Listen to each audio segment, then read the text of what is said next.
It's the Free Relief Golf Podcast.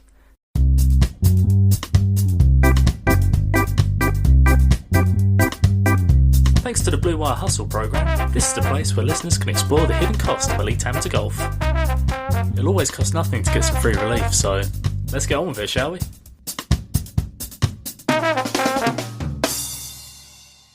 Hello and welcome back to the Free Relief Golf Podcast. I'm Freddie, and as always I hope you're safe and well. This episode is the first of the 2022 season. It's a brand new competitive season, but the same podcast format, as I continue to play events across the UK and report back to you, the listener, with the necessary facts and figures so you may know what it would cost you to do the same. This time round, we were playing in the Craigmillar Park Open in Edinburgh. There's plenty to cover, so let's get straight into it.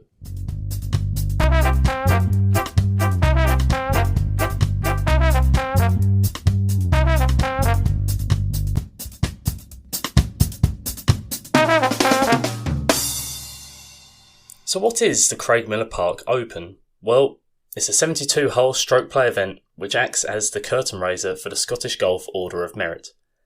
It has a power ranking of 48.6107, and obviously that number means nothing to us, but it will become clearer and more meaningful throughout the season. For now, the context you need to know, the 2021 Scottish Amateur had a power ranking of 181.4796. And the St Andrews Links Trophy had 483.7940, with the Amateur Championship as one of the most elite amateur events in the world. It had a power ranking of 571.3471. So in contrast to all of that, the Craigmillar Park Open has a power ranking of 48.6, making it a significant event, but by no means the biggest that we'll be playing this season. But it does have an illustrious history of winners, including well-known Scottish Tour professionals Scott Jamieson, Ewan Ferguson and Mark Warren, as well as six-time major champion Sir Nick Faldo. And if you have ever played the Craigmillar Park Open, you will know that they do love to talk about Sir Nick Faldo playing his last ever amateur event there and winning it before turning professional, and the rest is history. Good old Sir Nick. The tournament is open to male amateur golfers with a handicap of 3.0 or less, with the actual cut-off for entries being more like between scratch and +1 for your index. There's a starting field of 72 players and a cut-off to 36 holes, which incorporates the top 40 players and ties. The entry fee is a mere £45, but what do you get for this? Well, I'm going to tell you by presenting the findings concerning our normal areas of interest: golf, merch, and food.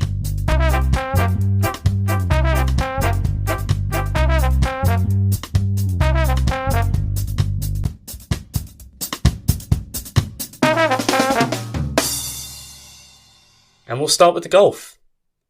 Competitors were entitled to one free practice round. For reference, a going green fee at Craigmillar in peak season, a midweek green fee would be £32, and at the weekends it would cost you £42, and you can only play after 2:30pm.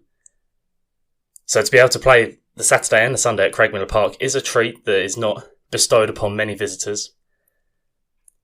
And to have 3 rounds guaranteed to everyone, and obviously potentially 5 rounds for people who make the cut, for £45, and with the condition Craigmillar was in at the weekend, this is good, solid value for your entry fee.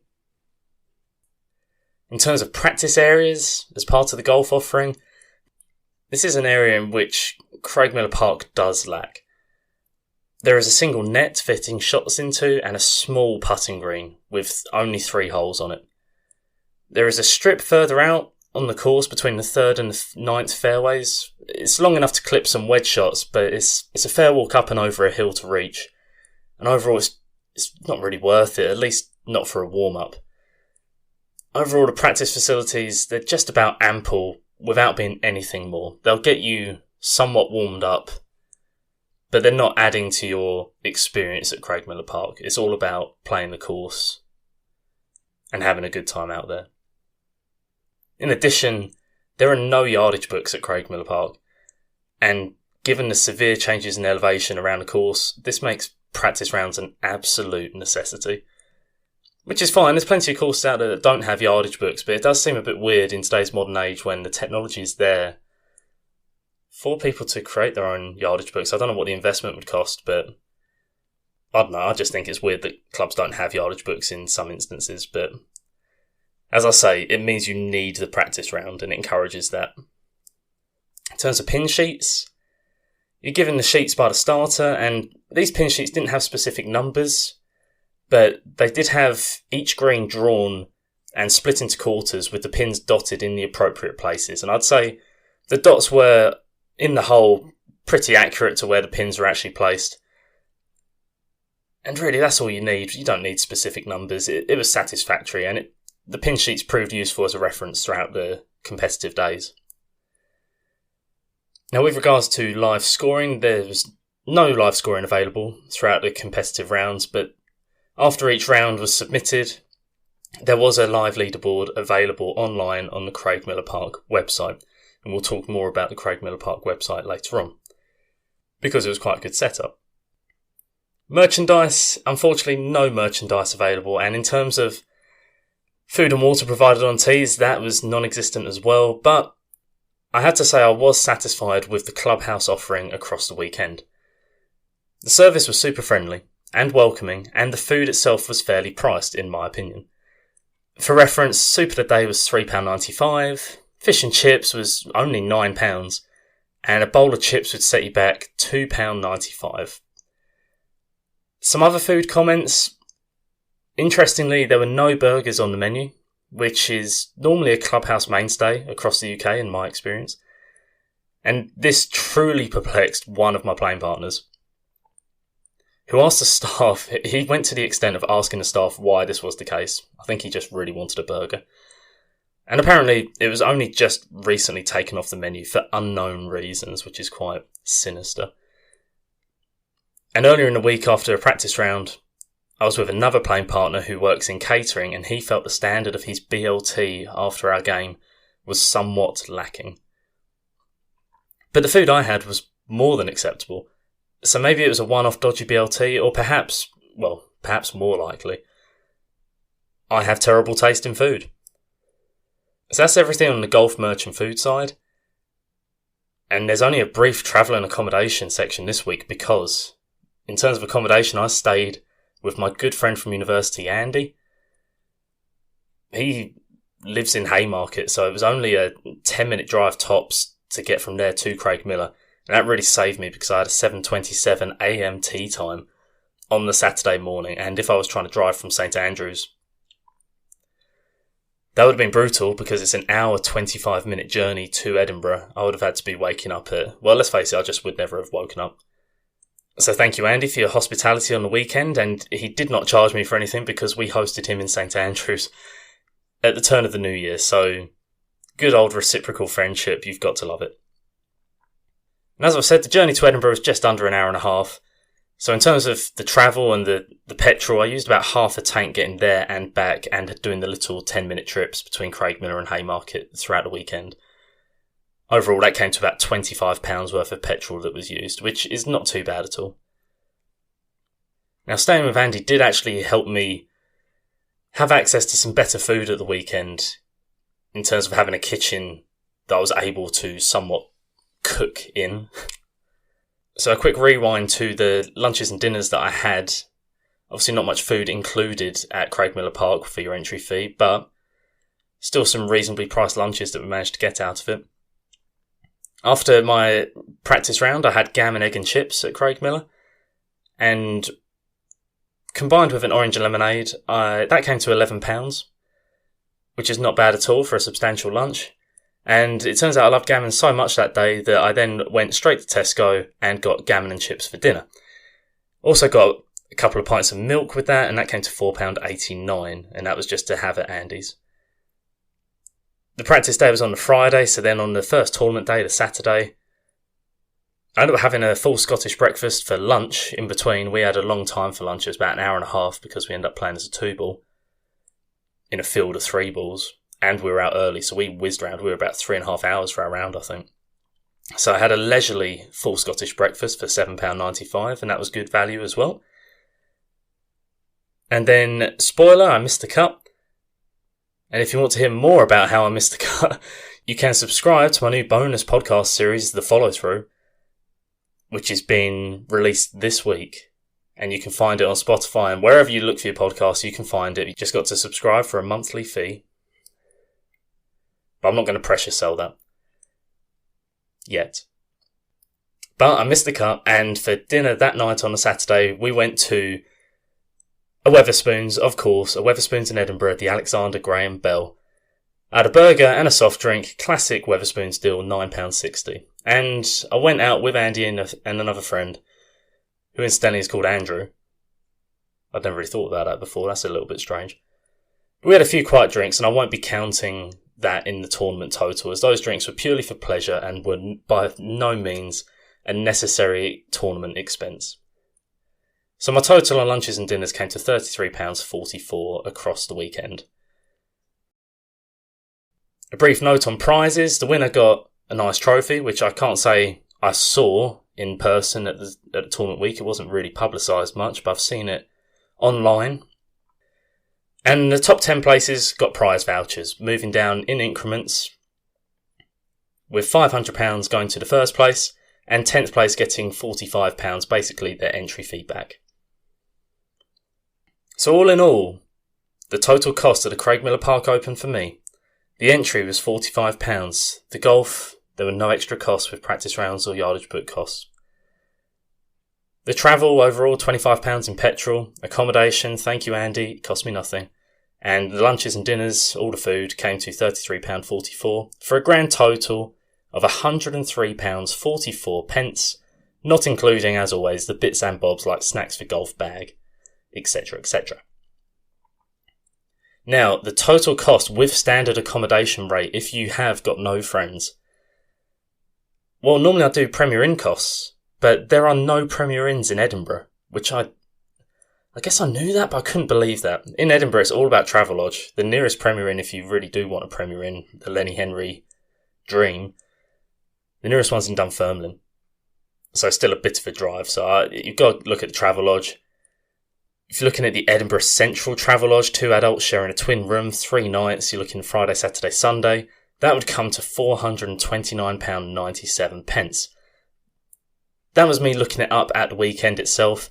Of course, this would be cheaper if you booked well in advance, but you are paying city prices here, and city prices across a weekend at that. So the total for someone with no friends staying in a place with a standard accommodation rate, that would come to, for the Craigmillar Park Open, £533.41. So it goes without saying, this is definitely a tournament where Airbnb would be the better accommodation arrangement, given that the standard hotels are charging those city rates. So that brings us to the bit that you come here for, the bit that everyone wants to see, the overall experience rating. For those who are new to the podcast, well, for those who need a reminder who listen regularly, I've scored out of 5 across 11 areas for every tournament, and this is so I can ultimately rank the events and compare them against each other. The last episode, the season cost review, I did actually finally do the comparison for 2021, so I'd recommend going to see that episode just to see how the events did stack up against each other last year. But this is a brand new year. This is going to be the first rating of the new year. And the 11 areas are as follows for those that need reminding. Hospitality, practice facilities, practice round offering, course condition, course layout, course setup, organisation, communication, location, parking and weather. The Craigmillar Park Open, out of 55, it scored 43. It lost severe marks for the practice facilities for the reasons I previously mentioned, but it also lost marks for car parking, which I haven't yet touched on. I had an early tea time, 7:27am, let's not forget. So I never struggled with finding a car parking space, but the car park is small and tricky to navigate. It did appear that there were public roads outside where there were parking spaces available, but any valuables would need to be kept with you because parking there would be truly out of sight. It didn't affect my tournament, but it could have proved stressful for those with later tea times. And it's not really something the club can do much about, to be fair to them, but it is worth factoring into your planning.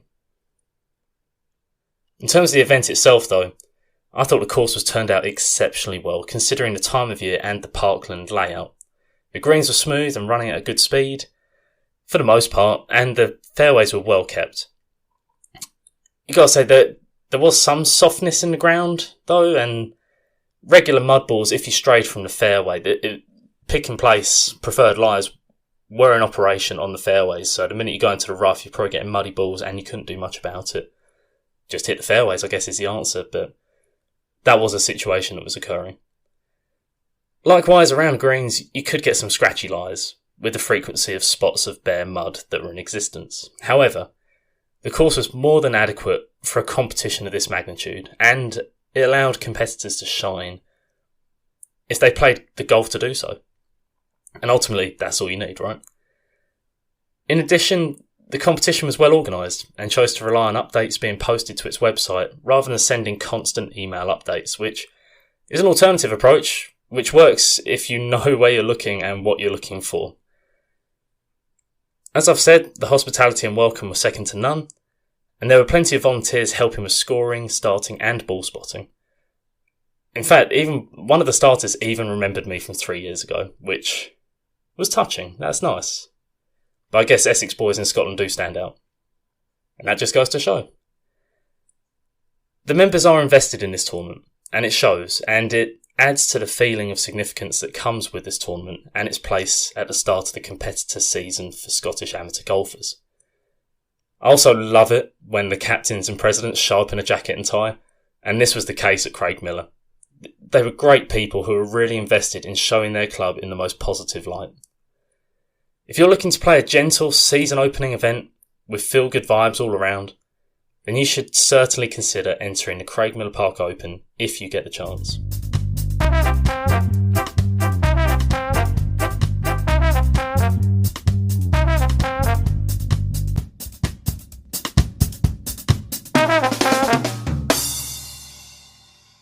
So that was every practical thing you need to know about the 2022 Craigmillar Park Open. If there's anything major that I've missed out that you would have liked to have heard, or that would be useful for your future planning, or even my future planning for events, then get in touch with the podcast. We're on Instagram and YouTube as the Free Relief Golf Podcast, so follow and subscribe to those for all episode updates. You can also get in touch with me personally at freddielawrence.golf@gmail.com. I would love to hear any feedback to make future episodes specific to what you'd like to hear. Before I leave, a quick shout out to the aforementioned newly launched bonus subscription podcast series, The Follow Through. You can subscribe to the series through Spotify, or you can head over to the Free Relief Golf Podcast Patreon platform, where you can give as little or as much support as you wish through the multiple tiers I've set up. Each tier yields different levels of access to my personal golfing progress and tournament results throughout the 2022 season. I'll put the appropriate links in the episode description, so head on over if you would like to follow me through my personal golfing journey and not just hear about the costs all year, because I know that can do your head in, as one person told me. And while I'm at it with the shameless self-promotion and publicising, if you have enjoyed listening to this episode, perhaps you could leave a positive review for the podcast on Spotify, Apple, or wherever you find your podcasts. A couple of 5-star recommendations would really do wonders for helping this podcast reach the people it's designed to help. Next time, we're at the Battle Trophy hosted by the Crail Golfing Society. It's a strong tournament at a wonderfully scenic and challenging course, the Craighead Links at Crail in Fife. Some of Scotland's best amateur golfers will be showing up to compete for a trophy which again has a stellar list of champions. Tough, grindy conditions are normally guaranteed at this event, and the hospitality and overall experience provided by Crail as a club was excellent when I played there in 2019. Here's hoping the 2022 edition of the Battle Trophy lives up to the hype. But until then, I've been Freddie, you've been lovely, see you next time.